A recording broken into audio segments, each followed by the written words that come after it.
And welcome to Profile Pod TV. I am your host, Double A, back for another spectacular episode of the pod. Man, we got a great one, another great one in store for you today. As you can see, I got my guest already here, and I'm chomping at the bit to talk to him. Before I get started, though, I just wanted to say, do all the housekeeping stuff that I like to do.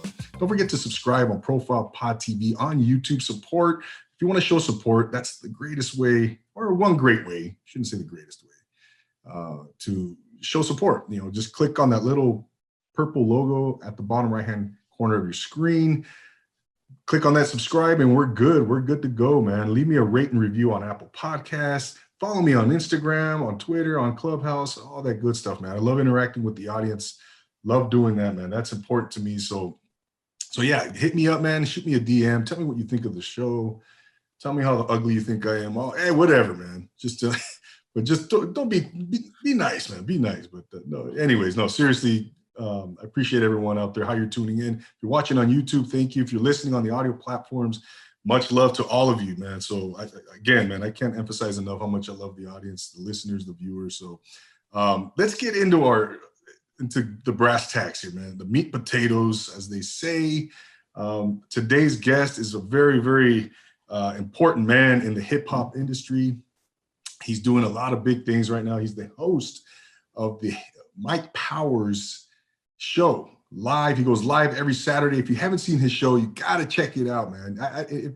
Regardless if you're a hip hop fan or not, it's an entertaining show. He interacts with the comment section. He has everybody on there checking him out. He's playing music. He's promoting up and coming hip hop artists. And he's also playing music from back in the day in the 90s, the 70s, all that good stuff, man. And I'm really glad that he took the time to come on today, because this man, like I said, he's going places, and I look up to him. He doesn't know, but I look up to him because he's doing a lot of big things as a broadcaster, as a podcaster with a live show. And I envy what he does, man. So without further ado, ladies and gentlemen, please welcome Mike Powers, host of the Mike Powers Show. How you doing, brother? Thank you so much. I'm doing good. Thank you for that, introduction and, all those sentiments. That's very humbling. To have you even call me important, and to that you look up to me in any way. That's a big deal for me. Thank you for saying that. Oh man, no, of course, Mike. No, I thank you for taking the time. I know you're a busy man. You got a lot going on, and yeah, it's an honor having you here, man. And by the way, I heard during one of your shows, you said someone called you. Some referred to you as a Larry King, the Black Larry King, or the Larry King of hip hop. Clarify that for me, man. Yeah, I want to say the right name. So, Wes Craven, who hosts Barbershop Talk podcast, I'm pretty sure you're familiar. Yes. Him and King Prince, those guys. So Wes Craven one day called me the Larry King of hip hop, and I think it was because of my style. And I embraced it because, I'm a rest in peace, but I was a big time Larry King fan, the way he conducts his interviews. So that was a big honor to be called that. Yeah. Wes Craven, shout out to Wes Craven. Yeah, shout out to Wes Craven. Yeah, I'm familiar with his podcast. And yeah, man, Larry King, man, are you kidding me? That guy's a legend. Yeah, rest in peace. And yeah, he is, as you and I do interviews, he's definitely someone who's a huge influence and someone you can learn from and take tips from. But yeah, man, again, man, I can't thank you enough. I was watching your interview with G4 Jag. Yeah. And yeah, great interview, man. I love that guy because he is a serious MC. He don't play around. Absolutely. Yeah. I interviewed G4 Jag on the show. He was one of my earlier interviews. It was a big deal for me to get him. Because I heard him, I believe, on 1,000 Words album, the one produced by 38 Special. And I wanted to know who this guy was with this voice. And I dubbed him the voice of God in my intro. Nobody had ever called him that before. And then me and G4 Jag become real cool after that. So yeah, he is a serious lyricist. There's layers to what this guy is doing on the mic. And hopefully one day people will catch up and really understand what he's doing. No doubt, man. He's definitely thought-provoking. He's got a lot of stuff going on, man. And yeah, but I like what you see. I bring him up, Mike, because I like what you said. During the interview, you you brought up something that he had said somewhere else about people believe in you until you want to get paid. Then it's like, who does this guy think he is, right? Right. Yeah. You said that, and you brought that up, and it got me to thinking, like, wow, man, that is a serious point, man, because you got to know your self-worth, man, right? It's important. It's important, right? And then somebody, you start talking about and you were talking about the paperwork and stuff like that. Yeah. People want to act funny, right? When you provide them a service, you provide them work, and then you want to be compensated, man. Right. And then people start acting funny. But yeah, that was, to me, that was really a light bulb went off, man. And that's music, right? And it's real life. You know, some people just like that. You know what I mean? And I understand the sentiment he was going for. He said, you know, people believe in you until you want to get paid, you know, right? And then all of a sudden it's like you're doing too much. And it's not even like people might not be asking for a whole bunch. It's just like you say, give me what I'm worth. Some people don't know what their worth is. So yeah, things like that I take to heart from certain interviews. You know, 38 Special came on and said, I took all my money to the plug's house. And so he said that in another interview, and I wanted to ask him about it. I didn't know what it meant. And he said, I'm putting all my chips on the table. I'm investing in myself. Everything I got, I'm putting it on myself. So he said, I'm taking all the money to the plug house. You know what I mean? Doubling down on yourself. You know what I mean? So I learned from these interviews, and I like to learn just from conversation, period. But I learned a lot from these interviews. Yeah. Oh, no doubt, Mike. You know, I've been doing this about 2 years now, and I'm glad you brought that up, because I take something from every single interview that I do, man. And I like to bring on people who are inspirational, doing things that are extraordinary in life, and to, you know, again, they're motivating. But I learned something from each one, man, and it's a beautiful thing. Each interview inspires me. Yeah. If it can't inspire me, then obviously I'm not gonna do it, man. So, but that's what man, I'm on too. If I don't want to, if I feel like we can't have an interesting conversation, I won't bring you on. I don't care who you are. Yeah, exactly. That's a key point, man. Key point, man. But Mike, tell us a little bit about what you do, man. You know, give us a snapshot of what Mike Powers does, and tell the good people, man, out there. It's a lot right now. I think I'm doing too much. But if we're going to talk about it, then okay, there's the Mike Powers interview, where I interview your favorite lyricists. And we have fun with those interviews. We talk about the person, and we talk about the music. And that's where I got the nickname Intro King. People seem to like my intros. I started something new called Mike at Night. It's a late night talk show. And so that's, I think, on its third or fourth episode. People seem to like that. We do interviews on that one as well, but there's monologues and different things going on. Old school commercials on that people really like. And what else do I don't know what else. Give us all of it, man. I don't know. I used to do reactions. I'm gonna do a couple reactions for people coming up, because people want to see a couple of those. I kind of moved away from that. Oh, and I do the live show on Saturday. The live show is just this way for me to, you know, congregate with like-minded people like me, people that just like to listen to music, and other people that want to hear me talk. Can I cuss on here or no? Oh, of course, man. Feel free. So people want to hear me talk my shit. And so I talk some shit on there, and we play some jams, and it's like it's the lyrical stuff that you're listening to right now. It's the Benny, it's the Flea Lord, it's the Ito, it's all of these things. It's Roman Streets. It's also your old school favorites. It's your West Coast. It's your Chicago. It's your soul music. It's your pop. It's your 80s. It's your Phil Collins. It's your Sade. It's your Prince. It's whatever I can get away with before YouTube decides we're about to shut him down. They warn me often. So yeah, that's what we do. Those three. Oh, and I got something brand new coming up. A brand new show is coming out next month. Or in the month that I think at the end of April, beginning of May, something brand new is going to happen on the Mike Power Show that I think people really going to like. Are you trying to say you're going to drop an exclusive right now, Mike? Go ahead. I mean, this is like it's sort of. I'm gonna bring you this exclusive. Yes, this is I think this is the first time I'm really making an announcement like this. A brand new show. I can't really say too much about it, just because when y'all see it, you're gonna be like, okay, I get it. That's all I can say. Yeah, okay. Can you tell us, is it gonna be on YouTube by any chance? Absolutely. It's definitely gonna be on YouTube. It's gonna be a whole different dynamic. It's gonna still be Mike Powers. There's gonna be some action going on in there. So excellent. Excellent, man. Yeah. And man, I've big shout out to Mark Q. That's my bro. Yeah, CEO Legends of the Empire. Yeah. He and I go way back, he and I kind of he connected us kind of indirectly, and he put me onto you, man, and man, I was taken aback right away in a great way. And I love what you do, man. I love what you do. I love that Saturday show. It's interactive. It's live. I saw you last week. Yeah. What was your favorite part? What was your favorite part from last week? Last week? Yeah. What you like about the live show from Saturday? Oh man, I barely remember yesterday, brother. I know I'm bad on memories too. But I mean, we played a lot of good jams though. It's hard for me to. I can't remember. I'm putting you on the spot. I can't remember a damn thing that happened. No. Seriously, you when I was checking in during that time, you were playing. Was it Crystal something? Oh, you talking about the song "Crystal Tears"? There it is. Yeah. By that was fire. His name is Saint Chris or Chris Saint. There, I gotta keep messing that up.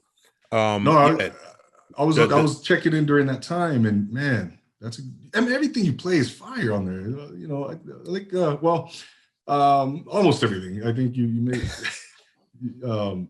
You said. I mean, you kind of made a face, but no, I think I like everything you play on there, man. I really do. It's what contemporary 70s, whether it's 90s, whatever, man. And then a lot of these up and coming artists are, just putting out some really, really good stuff, man. And we love music. So it's like, if it falls into the category of music, if it sounds good, we probably will give it a spin. Yeah. Yeah, exactly. And then I like the post you put on your IG page is if you, because people send you music all the time. Yeah. Right. Yeah. They do. They send you files. They want to, of course, they want you to promote the music, which is great. But I like what you put. If I have to work, if you make me work to play it, I'm just going to delete it. You probably don't have time to, mess around. And I don't have time to listen to people's whole albums. I mean, I tell somebody, I was like, how do I get music to you? I say, send it to this email. And I say, send me one song. And people send me 3. Or they send me like links and I got to sign in the stuff. And I'm like, you want me to play this, bro? Just like send me the MP3, have your name and the name of the song on it, and let me get to listen to it. That's the best way to, really get me to pay attention to it. There's people who you love. I haven't listened to their album. You know what I mean? Because I don't have the time. There's too much stuff out. Yeah. So just a word to the wise, right? Just if you want Mike to at least listen to your stuff, send them one file, right? One MP3. On MP3. I could just click it right there in my email and listen. Don't send me somewhere else. Let me click and listen and we good to go. That's right. But that's what I like about you, Mike, is that you're straightforward, man. You're direct. There's no bullshit. There's no nonsense. It's just, straight up, man. That's great. Thank you. Man. Appreciate that. Of course. Yeah. And I think that has something to do with, you grew up in Cleveland, Ohio, correct? Yeah, I certainly did. Born and raised. Yes, indeed. Born and raised. Yeah, when I first saw you, I thought you were from New York City, man. People think that a lot. I love New York. I came up on New York hip hop. You know what I mean? I think this is going to be one of your questions coming up. So if I can get ahead of you, you could go ahead and stop me. But, I came up on, Curtis Blow, Run DMC, Kool Moe Dee, LL Cool J. Did I say Run DMC yet? Beastie Boys, Fat Boys, stuff like that. So, I've been around hip hop for Coogee Rap. I've been around hip hop for a very long time. And, that's just where my heart is, I'm married to it. No doubt, man. I'm the same way. I grew up listening to all those guys. But what kind of kid were you though, Mike, growing up in Cleveland, man? Were you athletic? Were you kind of a shy kid? Were you the outgoing kid? Were you, tell us a little bit about that. So, my mother's an educator. So, she made sure that I was well read and that I had command of the English language, both written and verbal. And so what kind of kid was I? I played a lot of basketball. I ran around a lot. I got into fights in school. Some of them I won, some of them I lost. A lot of them I lost early on. Till I got to a certain age. I got to be 14 years old. And, You know what I mean? The wrong guy did the wrong thing on the wrong day, and I finished that, and that was kind of a turning point for me. But I had my little family problems growing up in the home. I guess you would call that maladjusted based on what the fuck was going on inside the crib. My dad was a little bit out there. And so, that informed how I acted in public. So there's a lot of times if somebody, got on my wrong side, I might snap on them. And so, but I was a person that cared about people. I was a people that cared about animals. My mother taught me to love everybody and don't discriminate. So, average kid from the hood, sans all the, bullshit trauma that was going on at the time. Yeah. Which, I mean, I don't talk too much about that publicly, but you asked me, what it was like coming up. That's what it was like. Yeah, no, I like to, I like to get to know my guests, man. I like to take it back a little bit. What influenced them? What kind of childhood did they have, man? And because I think it's important. I think that's important. Yeah. The formative years, are crucial. Yeah, crucial, right. Absolutely. And so going into high school, man, did you ever get into and being that you were a big hip hop fan? Did you ever did you dabble in any type of music production, anything like that? Acting, any of the arts? Yeah, I mean, so I started writing raps when I was 11, and I started battling around that time, 11 or 12, and I didn't lose too many battles that I can remember. I was, but this is at a time when the style was probably a little bit more rudimentary.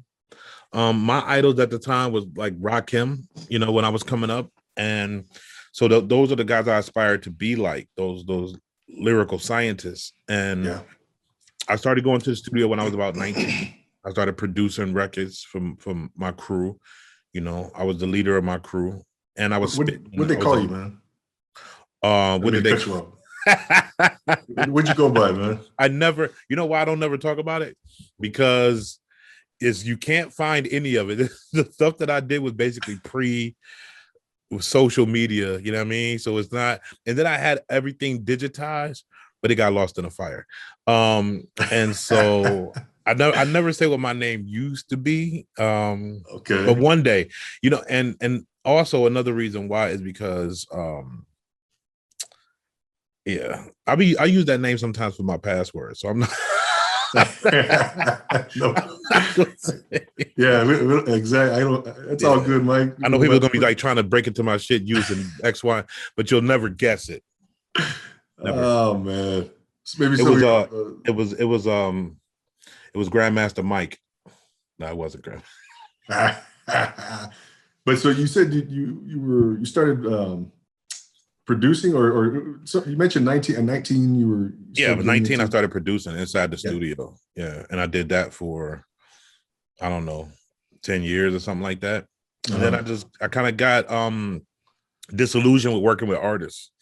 You know what I mean? So, a lot of people want to skip the artist development part. I find that still goes on to this day. So that was the main reason that made me kind of back out of this. I'll tell you a story. Go ahead. I'll give you something. So I was taking trips to LA. Okay. And I had this one guy that was with me, and he was a star. What's the time frame here, Mike?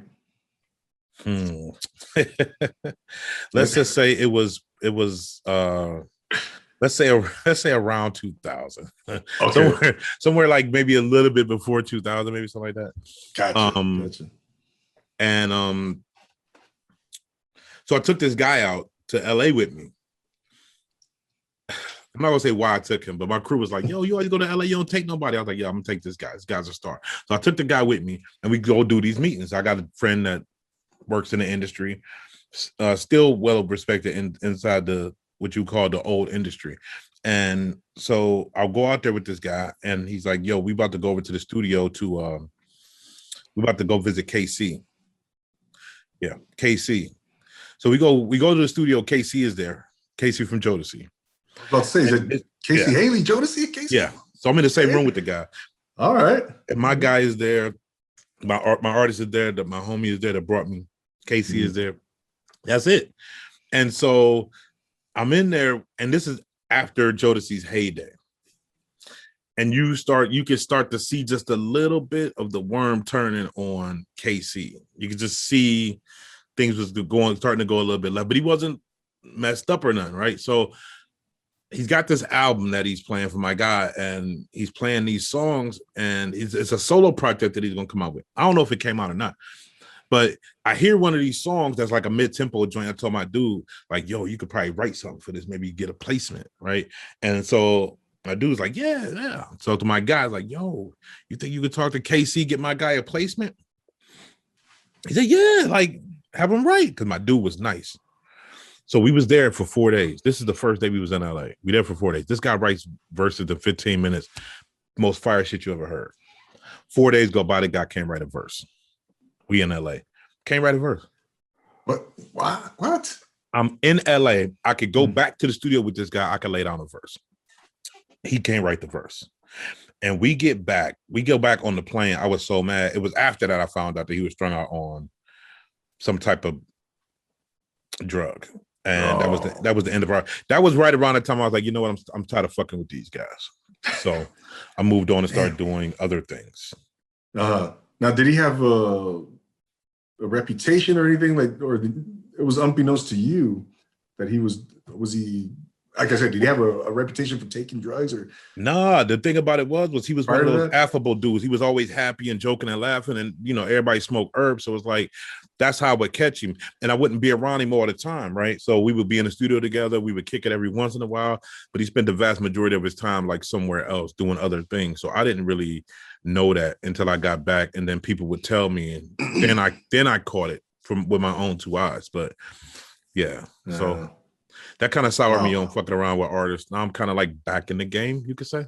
Mm-hmm. Yeah, man. Like, KC, JoJo. I mean, Jodeci, I should say. Man. That's so that was kind of. I guess I take it you were disappointed after that. Yeah, I was extremely disappointed in this guy. And at that time, you think every opportunity is like the next thing that's going to catapult you somewhere.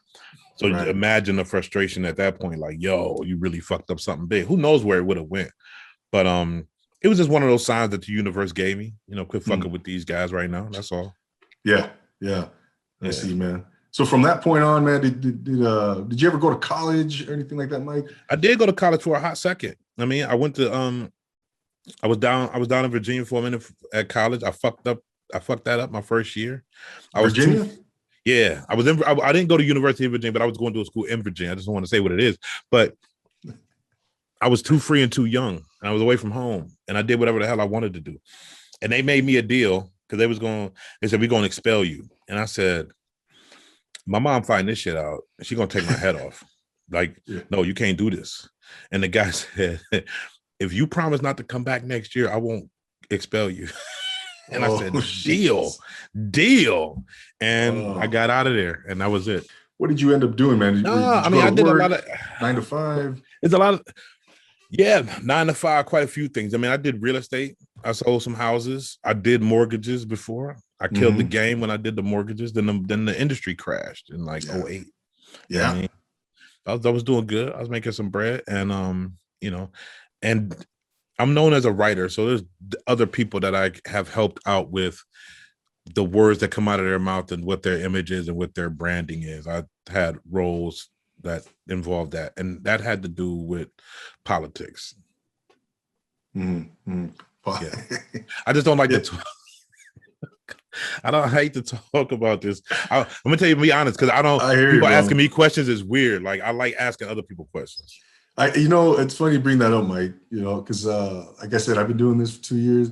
Being on the other side of the mic, on the other chair, the dynamic is so different, man. It's so different. It's crazy. It's crazy. Yeah, right? I feel weird. Such a contrast. And you don't do many interviews, right? Oh, I don't interview with hardly any. I've done, I think I've done 2 interviews. And I like the people that I interview with, and that's why I did it. I like you. I like what you do. Barbershop Talk, I went on there, and Ill Street News, but I turn down more interviews than I accept. I don't like being a subject.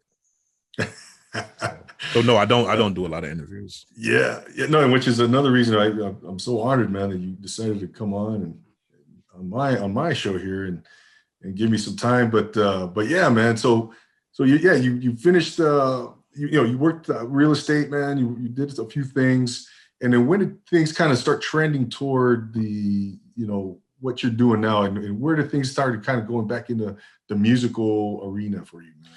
There was a guy I knew that wanted to do a show. I'm not going to say too much about this guy, but he wanted to do this radio show, and I was trying to help him out. So I was helping him broker the deal with a terrestrial radio station. And I was going back and forth doing meetings and everything like that. And he wanted me to do the show with him because he didn't have the experience on air, and I did. And, he kind of just played around with it for too long. And one day my girl said, "Why are you even worried about doing that radio show? Why don't you just do something on YouTube where you could touch millions instantly?" And she had been saying that to me for a while. And I said, "Yeah, I'm making money. I'm doing my job. I'm not going to do that." Then one day she said it again, and I was like, "You know what? I'm going to do it." And I just started doing it and didn't know what I wanted to do or how I was going to present myself on YouTube. But I turned on the camera and we just got to work. And that's where I'm at right now. So those early episodes, Yeah. I was looking back at some of your early stuff, and now was that the Mike Power Show? It was titled Mike Power Show already. Yeah. Correct. Yeah. And so I think as time went on, your vision, what you want to do, kind of crystallized a little bit for you. Right? Yeah. And then so what we see today, the Mike Power Show. When did that whole thing really come to fruition? When did it really take off for you, man? That format and everything. Yeah, the way it is right now, it happened with I don't know, I just started finding myself. I mean, and there's a lot of things about what I do I don't talk about because it's just about how I think about stuff, and those are thoughts for me. But I will say that there became a time where I wanted to interview people, and at the time, my girl said, "Yo," I was watching Left Lane Dead On videos, and I said, "This guy's incredible." She said, "Why don't you interview him?" I had never interviewed anybody on my show. I hadn't even thought about it. Like, all right, so I reached out to Left Lane Dead On. Shout out to 302, Left Lane Dead On, Jay Nice. Shout out to All Hell YT, Chris Skills. I mean, all those guys. And I reached out to Lefty. He got right back to me. He's like, "Yo," first thing Lefty, I said, "Y'all want to interview? I love your music." He said, first thing he said back to me, "What you want to talk to me about?" I was like, "Your music, bro. Just flyer ass music." He was like, "Yeah, we did the interview. Here's my first interview." I did an intro. The reason why I did the intro the way I did the intro, because the intro has become a thing now. Why did I do that? I did that because I was really upset that people wasn't paying enough attention to Left Lane Did On. I was looking at his views and thought they didn't match up with the talent. And I was angry about it. So I'm a guy that goes around and been doing this for a very long time. I'm out in the streets. I will scream on people. I have arguments with people about, why you not listening to this fucking Nas? Why you not listening to this guy? Like, why you listen to this garbage instead of this? And I'm that guy. I'm a proselytizer of this lyrical art form. And so I said to myself then and there, I said, you know what? I'm screaming on people for the past 20 years. I'm about to scream at my audience because these motherfuckers ain't clicking his videos enough. That's what happened with the Left Lane Did On intro. Dad wasn't trying to do shit except for express anger toward the fact that he wasn't getting his views. And then people say, "Yo, what's up with the intro?" And then I just start doing intros. People like it. Yeah. No, you bring up an interesting point, man. And how many times do we see that where, you have these hidden gems, these talented individuals, man, and it just doesn't match up with their viewership, listenership. The numbers just don't equate. Yeah. You start wondering, like, what the hell's going on? That's an interesting point. That's why I do hashtag real rap superstars on my IG, because to me, these guys are real rap superstars. I don't care Roddy Ricch and Blueface and whoever else is Cardi B, whoever moving, whatever units they move in. Mm-hmm. You're not going to tell me that those people is more important to hip hop than, let's say, like a Flea or a Rome or a Planet Asia or a Lupe Fiasco. You're not, right? So yeah, I'm married to the art form, and I'm a strong advocate for real lyrics. Yeah, no doubt. But and then you have the whole argument then that plays into that, where you got mainstream, right? Of course. Yeah. You just mentioned a few names.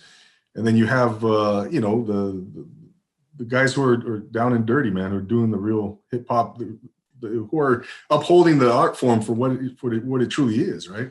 It's a lot of frauds in this space too. Let's not get it twisted. There's a lot of people out there who was doing some goofy shit a few years ago, and they're not even lyrical now. What they're doing is they're grabbing beats that sound like what this sound is supposed to be, and they're putting their bars on it. And those guys, I go through their catalog and find out what they're really about, to find out if they're really a lyricist. And then once I find out that they're just wave riding, I'll leave them alone forever. Because you got to get out of my way. It's too much music going on. Yeah, no doubt, man. No doubt. And so you've experienced success, man, with the Mike Power Show. What are some challenges that you've had to face, Mike? And how did you overcome some of those challenges? Challenges is like, learning how to market yourself, which is something I'm still learning how to do. That's a challenge. Figuring out how much of yourself to share with people on camera and off camera. Because people think, like I said, and I'll say this a lot, people get tired of hearing it, but the show is not about rap. Like, my show is about me, right? And I happen to mess with the rap and other stuff too, but it's about my journey, how I deal with this music, how I relate to it, how I feel about this music and things that are tangential to this culture. You know what I mean? Whether or not you want to call it hip hop culture or more broadly urban culture.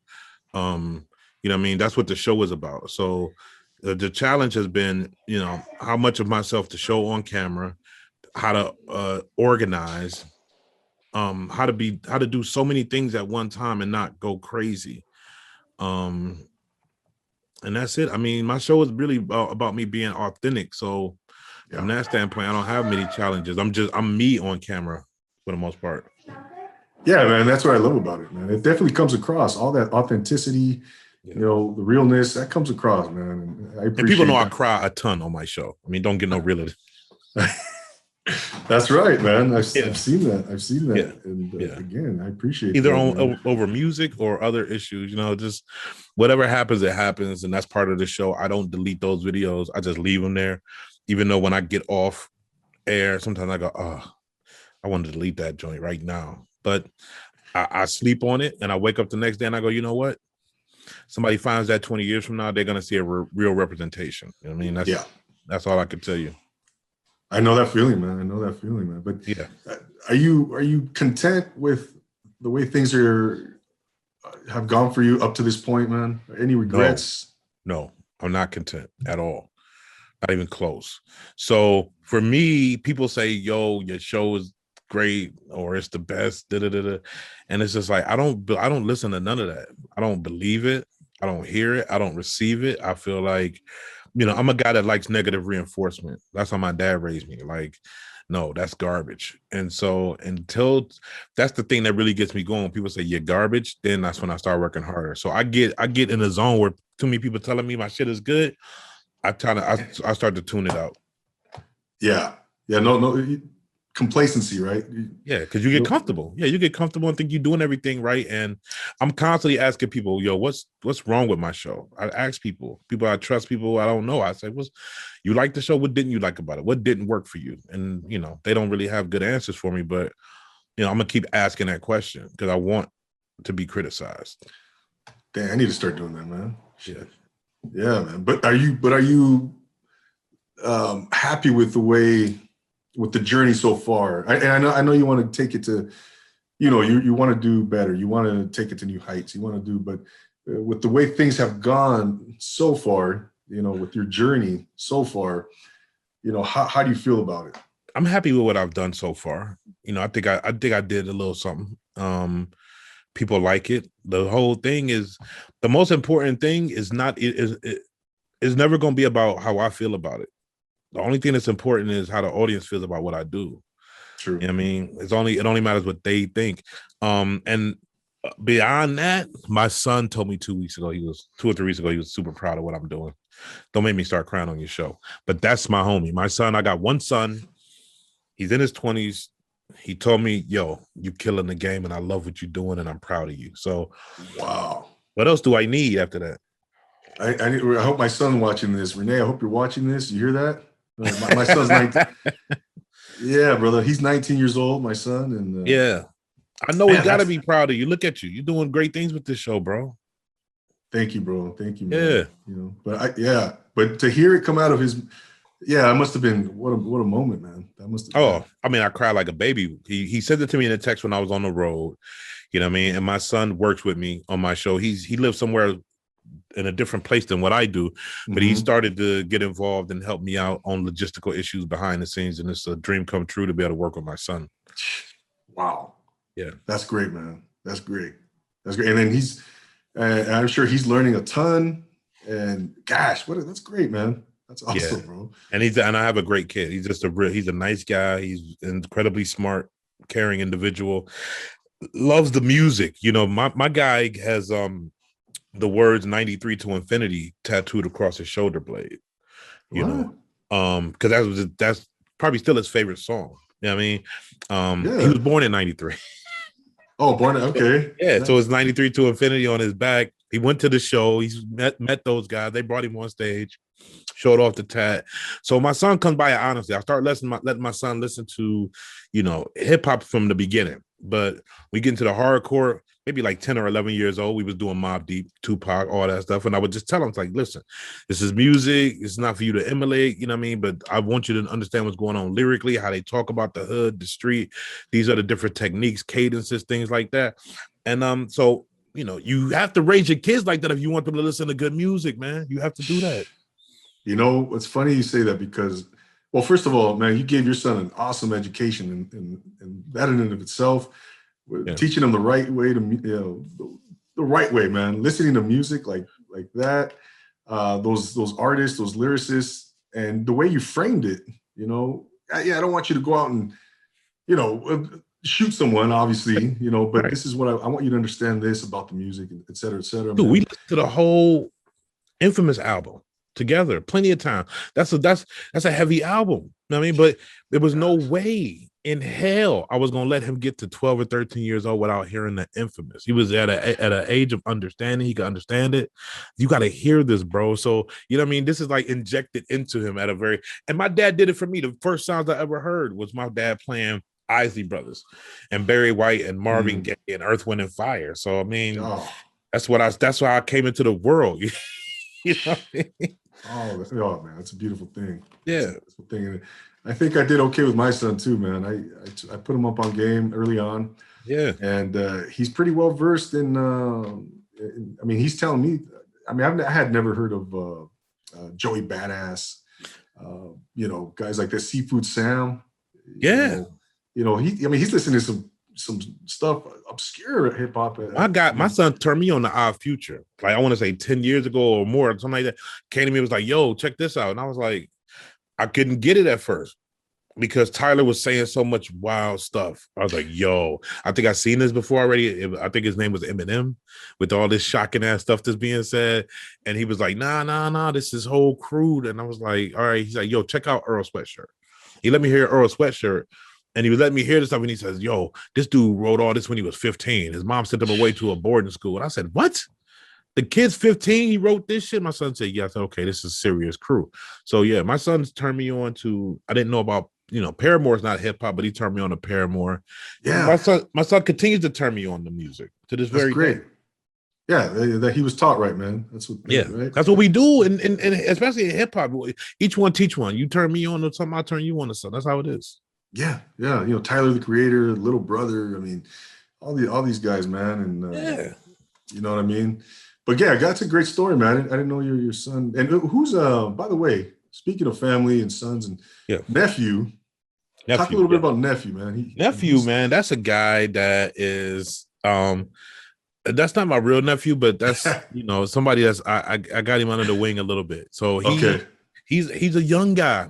My demographics tend to skew a little bit older, and he's a young guy that like really likes the lyrical stuff. And he found my channel, and you know, I would have him call in every once in a while. He's just funny. People like him. And me and him talk behind the scenes a lot. It's like, you know, he's almost like another one of my sons. Now I'm not gonna be paying nobody's college tuition or co-signing for a car, but but that's the homie right there. Nephew is the homie. Shout to nephew though. You know what I mean? And he's in the Midwest, and he might even start doing some rapping pretty soon. You know what I mean? You never know. Yeah, I seen nephew. I caught on to that early on when I was listening and watching your shows, and I love that kid. Yeah, that's great, man. Hey, mentorship is a powerful thing, man. Yeah, and I just met him through this. I mean, it's like, you know what I mean? It's the universe. Oh yeah, no doubt, man. Yeah. No doubt, man. Yeah. So yeah, big shout out to nephew. Big shout out. What's your son's name, by the way? Your first Slick Deuces. Slick Deuces. Slick Deuces. That's my son. Yes. I think I've seen him in the comment section. Yeah, he hangs out in the chat and comes chopping up with the people. You know what I mean? Yes. Yeah. Love Slick when Deuces. I see him there. He brings a smile on my face. Sometimes, most of the time, he's not in my live. He doesn't. Most of the shows that I do, like when I was first starting out, I would be like, "Yo, you seen my interview?" He's like, "Nah, I didn't get to see it." He's like, "You think I'm gonna sit around and watch my dad?" I said, yeah, I guess you're right, bro. Touche. I mean, but the live, I think he loves the energy of it. You know what I mean, and being around the people and like-minded individuals. You've been in the live thing Saturday. It's a family affair, bro. Oh man, it's great. It's Yeah. great, man. I love tuning in every Saturday. You know, we get it at 10 a.m. over here, right? I know. I mean, so y'all could turn it up, clean the house up on Saturday. You know what I mean? All that kind of stuff. Then I got my R&B segment. If your woman is there, we get the two-step going. Let's do that. That's a beautiful thing, man. Yeah. I mean, I've run many errands to the Mike Power Show. I've cleaned the house. I've washed my car. You name it, man. That's my paycheck though. That right there. Yeah. When people tell me that my show had some kind of effect on their day or that they're moving through their day listening to what I'm doing, that's my paycheck. You know, I love that.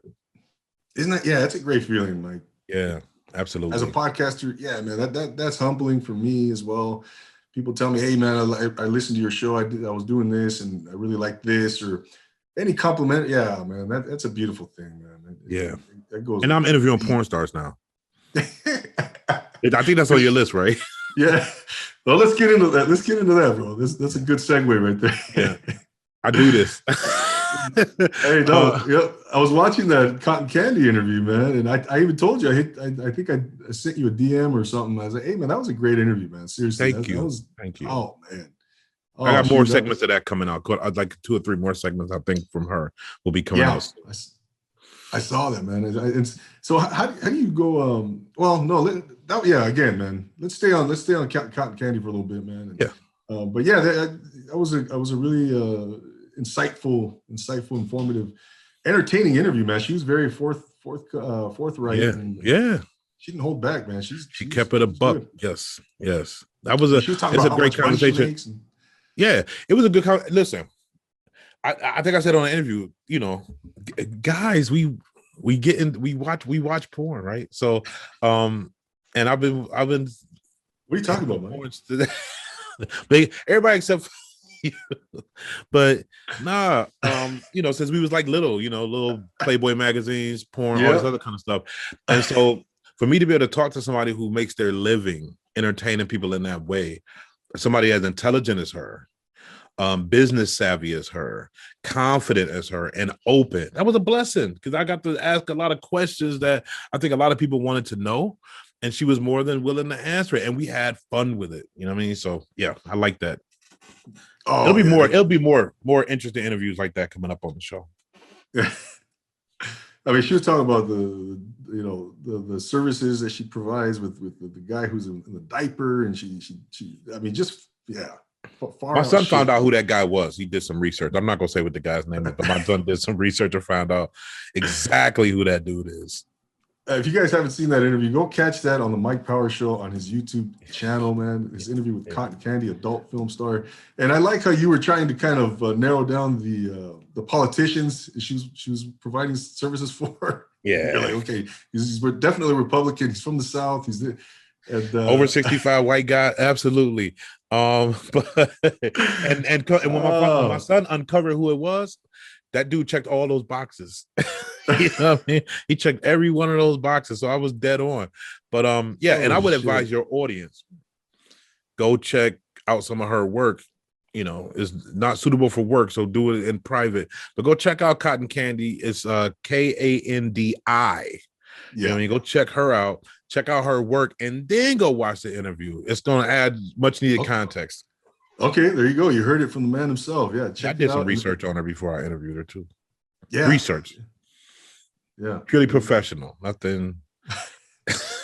I got you, bro. I got you. Yeah. So speaking of your guests, Mike, how do you go about booking your guests, man, for your interviews, for your show? I wake up, whoever I want to talk to on that particular day, what I would do is I just reach out to people, you know, and some people say yes, some people say no. I mean, and then there's people that ask me to do interviews. They want to come on my show and do interviews. And unfortunately, a lot of those people get turned down. Some of them are names that people might even know. But I feel like if I don't feel like I can have an interesting conversation, I don't want you on my show. So it doesn't matter the records that you move or how many people know you. It's just about my ability to create something entertaining for the viewership. Wow, man. That's interesting, man. Because a lot of people would be like, oh, shit, he's got 100,000 followers and he's big time and he's big name. Hell yeah, get on my show right away. Yeah. But it's sometimes, well, you keep it real. If it's not a good fit, it's not a good fit. I mean, it's a lot of people. It may be less rappers. I mean, just depending on when I run out of interest in certain, like, I just feel like I may be getting to the point where it's a handful of people I still want to talk to that rap, at least on this lyrical level. And that could change over the next few weeks. That's just where I'm at right now. So I'm starting to branch out and talk to people that's not just underground lyricists. Okay. Yeah. But in the CANDI interview was, by the way, on Mike at Night. Yes, it was. And right? the next thing, it'll come out, but it won't be Mike at Night. It'll just be other segments. Yeah. Okay. Yeah, but it won't be, and there'll be more Mike at Nights coming up. It just won't be with her on it. And Mike at Night, is it Thursday nights? Listen, that thing comes out. I don't know when I drop them when I get them. So, you know, it could drop any day during the week, but usually between Monday through Friday, one episode will drop. Yeah. Because people say, yo, it's a late night talk show. Why don't you drop it at night? It's like the idea is a late night talk show, but YouTube, you got to kind of release videos at a certain time to capitalize on people that are online and searching. Exactly. Yeah. It's kind of like Instagram, right? You don't want to just I mean, there's certain times that are prime for posting a video, posting a picture, whatever. Yeah. But yeah, I get you, Mike. I get you. So speaking of interviews, man, we already kind of talked about Larry King, man. Who are some of interviewers that you kind of look up to that influence you, man, as an interviewer? Yourself? Larry King, Phil Donahue. Oh wow! What you know about some Phil Donahue? Oh, he was my favorite. He was my favorite after school every day. I just had to see what he was talking about. I mean, I didn't care who he was talking to. It didn't have to be controversial and people fighting. It just had to be Phil asking the questions that he wanted to know the answers to. And I was amazed about how he got there. You know what I mean? And his research and his knowledge. And so Phil Donahue was like my number one. Then of course there's, you know, Larry King. There's a guy from there's the Lipton guy from Inside the Actor Studio is a big influence. You know, Donnie Simpson from BET is an influence from back in the day. Arsenio Hall is a huge influence on me. Dave Letterman is an influence. So yeah, all those guys. Oh, those are some great names, man. You know, and Don Lemon now, you know. Don Lemon? Yeah, Don Lemon. Okay. Yep, CNN. Yep, absolutely. Yeah. He's but yeah, no, those are incredible names, incredible interviewers, man. I study people. I really do study them. Yeah. You got to do it, man. I know I find myself, like last night I was looking at, remember Dick Cavett? Oh, Dick Cavett. Bro, man. His show. What was you was watching on YouTube? I was looking at old YouTube videos. You was watching one with him and Muhammad Ali? No, actually the one with David Bowie, believe it or not. I didn't see that one. How dope was that? Was it good? It was good, man. Yeah, I mean, that guy, David Bowie, you look at the comments, people were saying, he was coked out and all this and that. David Bowie was, but no, Dick Cavett was a consummate professional, man. He was unbelievable. I know. I can't believe somebody calling me during this, and it's from my hometown. Can I help you? See? Garbage. I'm Tell so Marco. sorry. Let me do this. All right. I think I just threw that in the couch cushion. I might have lost that phone. Sorry. Oh, see, there's no bullshit with you, Mike. It's all straightforward, I man. apologize. I'm Tell us not how used. you really I'm not feel, used bro. to this. But yeah, David Bowie. So was he dressed up, or was he just David Bowie on the? No, he was. I mean, he was a typical David Bowie form. You know, he had like his very unique. His hair was orange, and he was parted a certain way, and he had this like suit, this funky suit with like red jacket on with a blue. He was on the Ziggy blue Stardust tie. shit. He was doing his Ziggy Stardust shit. Yeah, for sure. Okay, Man. all right. Salute David Bowie. Rest in peace, man. Oh yeah, man. Legend. Definitely, man. But you can go back and look at all those. Yeah, I like going back and looking at like those old roasts from Frank Sinatra, D. Martin. All those roasts. I watch those when the commercials come on. I watch all of that, bro. Trust me, I like that. Yes, indeed. Yeah, bro. I mean, I learned so much from those guys, man. Just entertainers, straight up, man. Yeah, straight up. Yeah, you know, the best. You know, and which was I wanted to kind of ask you too, as far as entertainers, man, are concerned. Who are some guys that influenced you, man? Just overall entertainers, or singers, actors, singers, you know. Denzel Washington, Stevie Wonder, Michael Jackson, James Baldwin, the author. Unreal, man. I'm forgetting the author with the hair that looks like, I don't know why it's not coming to me.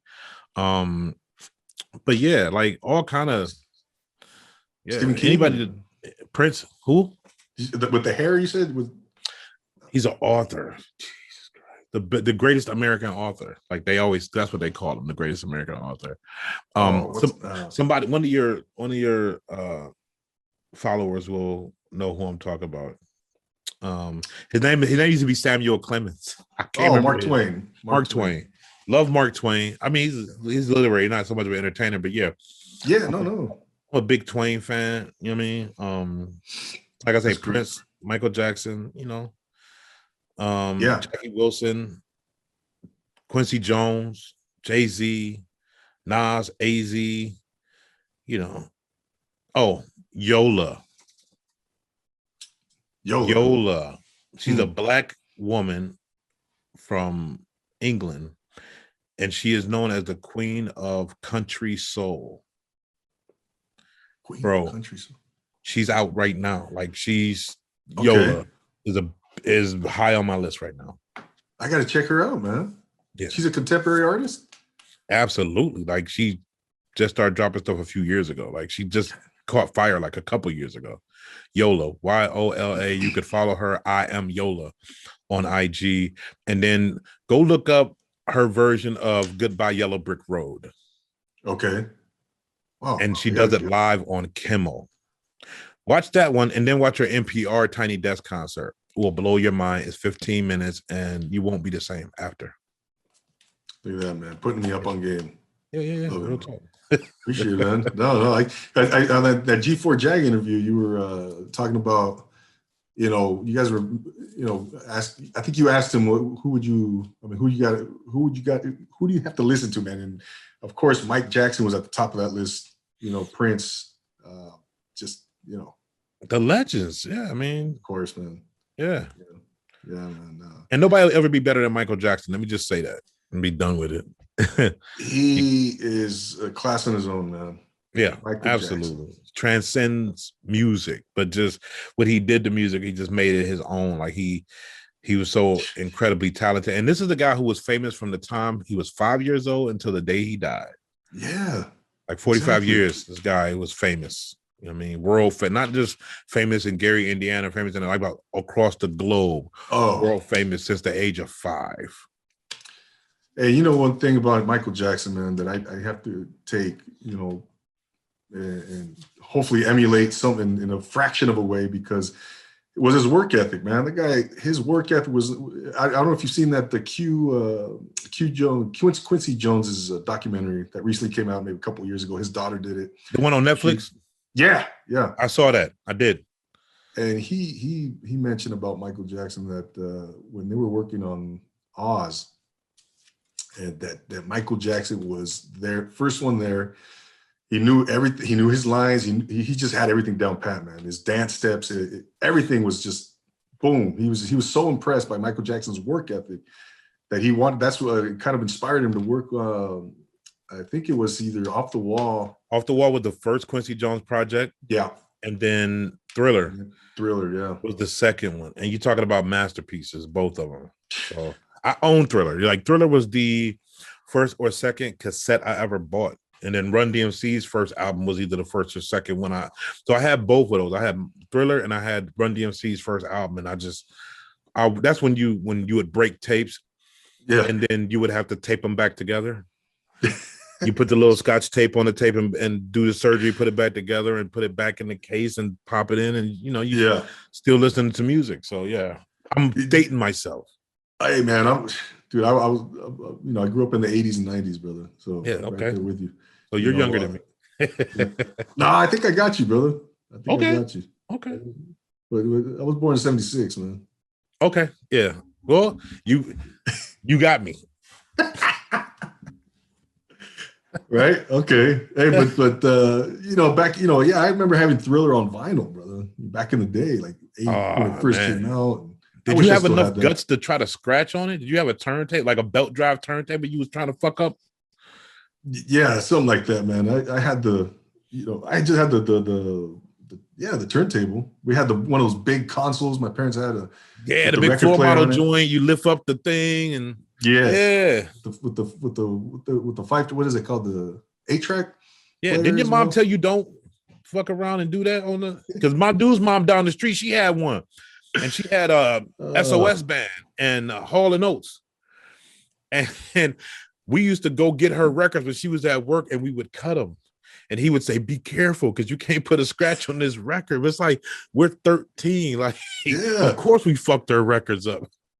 Oh man! But he got the whoopings for that. I didn't. I was long gone by the time she got home from work. Yeah, right. Yeah, brother. No, man. But so let me ask you this, Mike. I'm really curious, man. I'm gonna put you on the spot even more. Okay. And by the way, I've been in a wing eating contest myself. I know you guys were talking about that with the G4 Jag interview. I feel like I could beat anybody in a wing eating contest. Let me tell you, man, I did it one time, Mike, and that's the only time I'm ever going to do it. I ate 34 wings. I think it was an hour. You ate 34 wings in an hour? Was they hot? I think they were like the lemon pepper, You're not ready for barbecue. Me. I do 34 wings in like 12 minutes. Oh, bro, I don't know how you did. I was sick for like a week, bro. I was like, fuck that, never again. I'm a fat boy. I eat shit. Me too, man. Me too. But geez, you eat like 34 in 12 minutes. Jesus Christ. I've never done it, but I can. I mean, I'm not gonna say I never did it before, because one thing that people get me for my birthday is y'all got BW3? Which one? BW3. Buffalo Wild Wings? Yeah. Yeah. We got it out here. So we got that out here. That's those are basically my. I like Wingstop too, but Buffalo Wild Wings, I love them. We got both of those. Yeah. I give 50 for my birthday. Hot. When's your birthday? I can finish those in like 15 minutes. Damn. Is that right? Yeah. I'm messing with you, bro. And that's fries too. Fuck with the fries too. Oh shit! But yeah, man, I caught wind of that, that conversation that you guys were talking about, the wing eating contest, and I was like, no, I gotta tell Mike. I've done my share one time. That's it, bro. That's it. You learned your lesson. All right. Yeah. I respect it. Man. I respect it. Yeah. If I do any eating contest, it's gonna have to be on camera, because I don't just do that for recreation. I'm gonna have to do it for the people. Exactly, man. Too old for that. Yeah. Exactly. Same here, man. So I wanted to ask you, okay, so preferences here, De La Soul or Tribe? That's a tough one, but I'm gonna go with De La. Okay, why is that?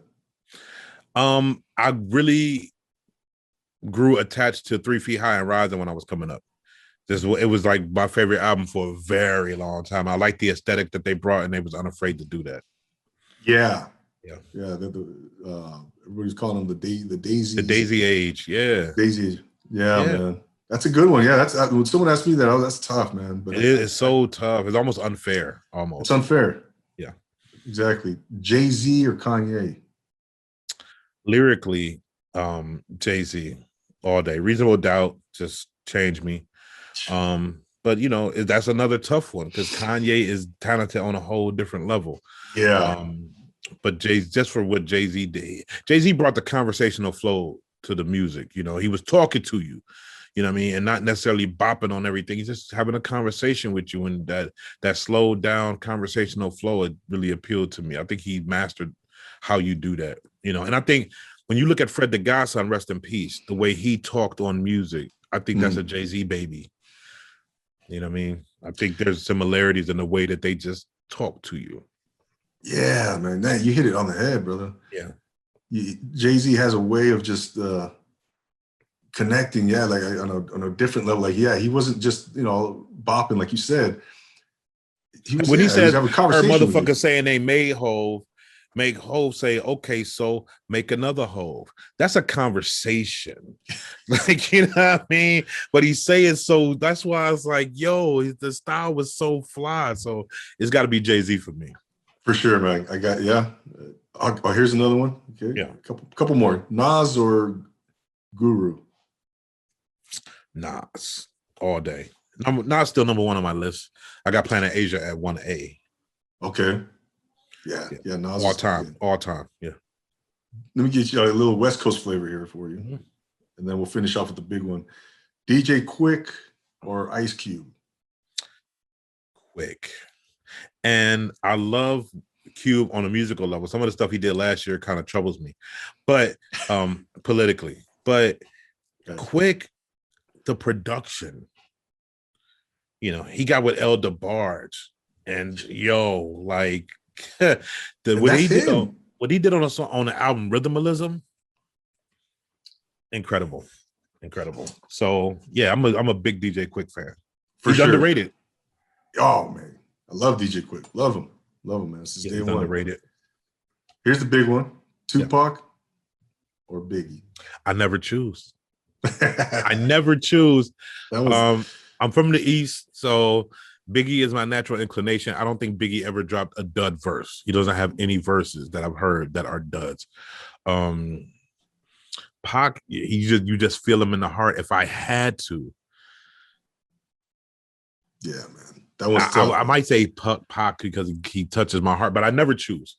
Because people ask me, who asks me that all the time? Nephew. All the time. Okay. And I'll just tell him, Nephew, I'm not doing it, Nephew. Because you know what Nephew likes to do? He'll be like, yo, this guy versus this guy. And I'll pick a guy, and then Nephew will go off in my DMs.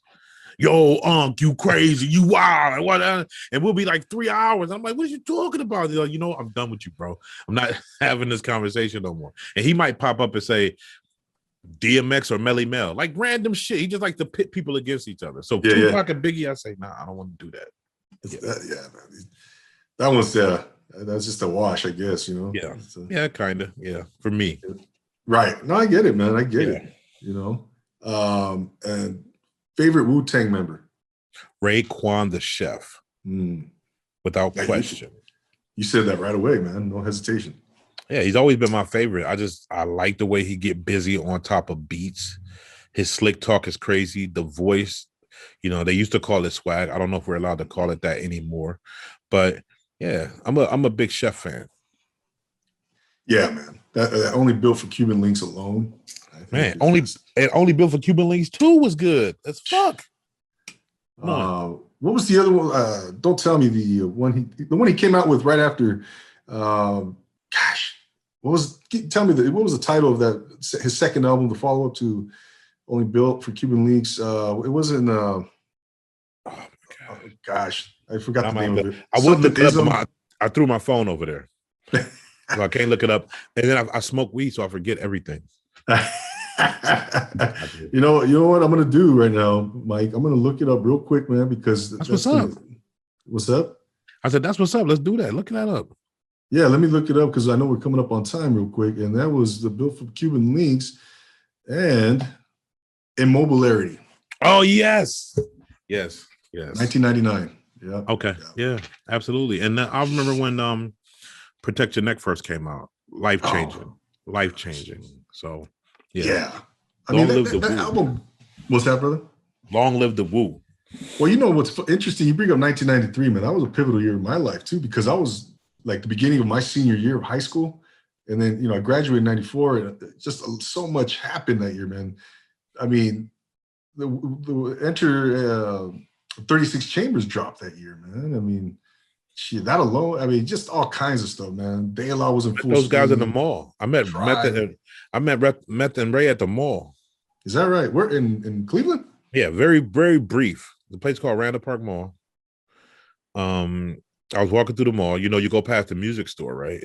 And if you're a music head, you always had to go into the music store when you was in the mall. Unless you was a guy that was in the mall like 4 times a week, then you was there already. So maybe you went past and you was going to get some shoes this time, but you still looked in the store when you was walking by. That's how we are, right? When you see the posters, something new done came out, and I saw Meth and Ray, and you can't mistake Method Man, right? And I'm walking through the mall, and they're inside the store looking at the wall at the music, and I'm walking by, and I look in, and I see him, and I go, "Yo, that's Method Man for sure." I mean, then I see Ray, but I had listened to the music, I had listened to the album. They was talking about Wu-Tang Clan ain't nothing to fuck with, right? And so I didn't run up on those guys. I kind of stayed in the hallway. I went up to the door, and I seen them, and I was like, Meth and Ray, and they looked over. I was like, "Yo, what's up? I love your music." And they were like, "Yo, good looking." That was the whole conversation. Oh shit! They kept it real. I mean, listen, cool. It's a moment for me. Hey, that's great, man. Shit. Yeah, and you met the man couldn't pick me out of a lineup today, but no. Oh, I hear you, bro. One day we'll reunite. We'll talk. I'm sure of it. No doubt, man. No doubt. Cool story, man. Hey, before we wrap things up, Mike, I like to ask every one of my guests this question. Yeah. Who would you like to sit down with? It could be anyone. It could be celebrity, personal friend, family member. Who would you like to sit down with and have dinner with?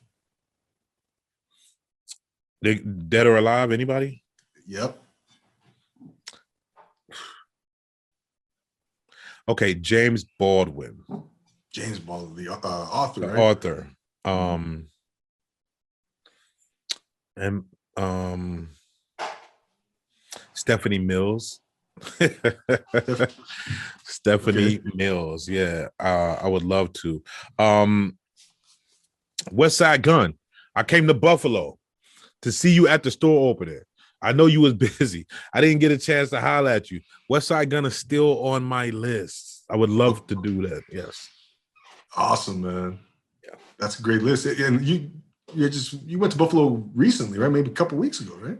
Yeah, I want to say three or 4 weeks ago, I was in Buffalo. Yes. Yeah. That video is coming out, by the way, like soon, the next week or so. My Trials and Tribulations in Buffalo is getting edited. It's coming out. You'll see all of that. Oh, nice. Can't wait for that, man. Yeah. You'll see that I did not get to talk to West Side Gun. Yeah. All right. Big shout out. Shout out to West Side Gun, man. Yeah, I'd like to ask that question. What's that? I said shout to Griselda for sure. Yeah, no doubt, man. Yeah. But yeah, it's a good question. It's a good question. Yeah. Great question. Yeah, I like asking them, man. I get some interesting answers to that. I like to ask my guests who, it's one of a question of who inspires you, who's influenced you, who would you love to, pick brains with and all that good stuff, man. But yeah. Mike, before we go, man, where could the good people connect with you on your social media? Go ahead and plug your stuff, man. Tell them. Okay, you can get me on IG at Mike Powers Global. Twitter is Mike Powers GLBL. My YouTube channel, youtube.com/ Mike Powers Global. Cash App, $ Mike Powers Media. Yeah, and then I'm on the streaming podcast platforms. I'm on Apple, Spotify, and whatever else they got out there. Those are the best places to find me. DM me on IG. I holler back. I still do have enough time to holler back a little bit. So yeah, if somebody wants to holler at me, go ahead and DM me. There it is, man. There it is, ladies and gentlemen. Mike Powers. He's got the merch. He's already check him out. Check out his show every Saturday live on YouTube, 10 o'clock Pacific, 1 o'clock Eastern. check it out wherever you're at in the country or wherever you're in the world. You don't want to miss that show. It's a interactive, fun, entertaining, the whole gamut. My man right here puts it down, and he's going to continue to. Mike, I can't wait to see what you're going to do, man. What heights you reach, man, and I can't thank you enough for coming on, man. It's been a lot of fun. This was fun. Thank you for having me on your show. You got a great show going, and I want to call you because I know you know Mark, and Mark, I want to call you by your name, but I should call you. Double A. I go by Double A. Double A. Okay. On Profile Pod TV and okay, that's good. So I'm gonna stick with Double A. Yeah, it's an honor for me to be asked to be on your show, and I appreciate your support, and I really love what you do. Like I said before we got on camera, the fact that you have so many brown people on your platform and the kind of conversations you have with these brown people, whether they be entrepreneurs or whatever they do, I think what you do is important. So thank you for having me on. Wow, man, that means a lot. That does mean a lot, man. Coming from you, coming from a fellow entertainer, broadcaster, podcaster. Yeah, thank you, man. Thank you, brother. And, you're welcome, bro. You're welcome. And you're welcome back here anytime, Mike. We'll do a part 2 in the future, man, and we'll put it down. Maybe get Mark and Lennox Hughes and some other art. I don't know. We'll do something, man. Yeah, Legends of the Empire. Shout out to Legends of the Empire. Them is my brothers too. Yes, Lennox. Yeah, shout out to Lennox Hughes. I want to say shout out to my whole team. It's quite a few people that work with me. I don't want to say everybody's name right now, but shout out to my team. They know who they are, and I'm looking forward to us having a part 2 one day. Yes. Absolutely, man. Absolutely, man. Ladies and gentlemen, there you have Mike Powers, host of the Mike Powers Show. Go check him out. You just heard where to connect with him. You won't be disappointed. Ladies and gentlemen, it's been such a pleasure having my man here. Thank you for being here. Once again, subscribe on YouTube. Give us a rate and review on Apple Podcasts. Follow me on Instagram. Shoot me a DM. Again, tell me how much you think I'm an idiot. I don't know, whatever. Just I love interacting with you. Give me some constructive criticism. We will be back next week for another splendid episode of the pod. For my man, Mike Powers, I'm Double A, your host. And always remember to take it easy. Thanks a lot, Mike. Welcome, my brother. Thank you.